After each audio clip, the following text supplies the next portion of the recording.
চতুর্থ যে ইভেন্টটি রয়েছে এটি হচ্ছে হাই জাম্প। এটি কেন নেওয়া হয়? এটি প্রার্থীর ক্ষিপ্রতা এবং সাহস পরীক্ষা করে। দেয়াল বা উঁচু কোনো বাধা টপকে যাওয়ার ক্ষমতা যাচাইয়ের জন্য এটি অপরিহার্য। কিভাবে প্রস্তুতি নেবেন? লাফ দেওয়ার সময় শরীরের কেন্দ্রবিন্দু এবং সেন্টার অফ গ্র্যাভিটি নিয়ন্ত্রণ করা শিখতে হবে। সিজার কাট বা কাটি লাফের ক্ষেত্রে কোন পা আগে উঠবে এবং শরীরের ভারসাম্য কিভাবে বজায় থাকবে তা বারবার অনুশীলন করতে হবে।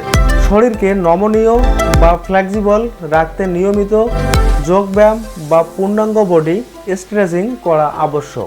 ষষ্ঠ যে ইভেন্টটি রয়েছে সেটি হচ্ছে 1600 মিটার দৌড়। কেন নেওয়া হয়?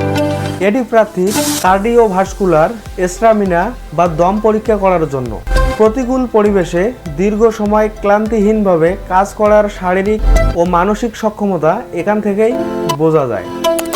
কিভাবে প্রস্তুতি নেবেন? স্ট্যামিনা বাড়ানোর জন্য প্রতিদিন অন্তত 20 থেকে 30 মিনিট একটানা জগিং বা ধীর গতির দৌড় চালিয়ে যেতে হবে।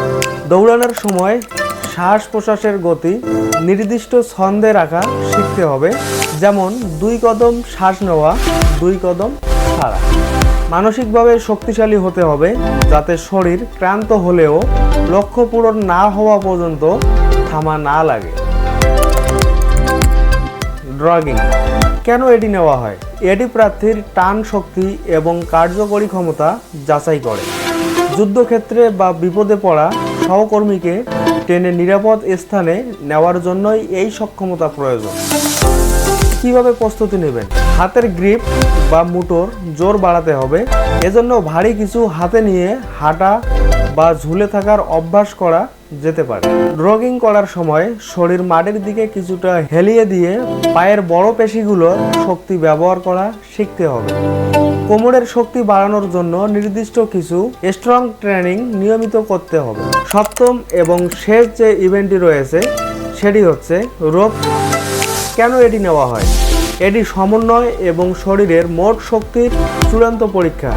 পাহাড়ে ওঠা বা দালানে দড়ি বেয়ে ওঠার মতো কঠিন কাজের জন্য এটি অত্যাবশ্যক। কিভাবে প্রস্তুতি নেবেন? শুধু হাতের জোরে না উঠে পা দিয়ে দড়িকে লক করার কৌশল আয়ত্ত করা সবচেয়ে বুদ্ধিমানের কাজ। হাতের আঙ্গুল ও তালুর শক্তি বাড়াতে প্রতিদিন পুল আপ বা কোনো শক্ত ডালে ঝুলে থাকা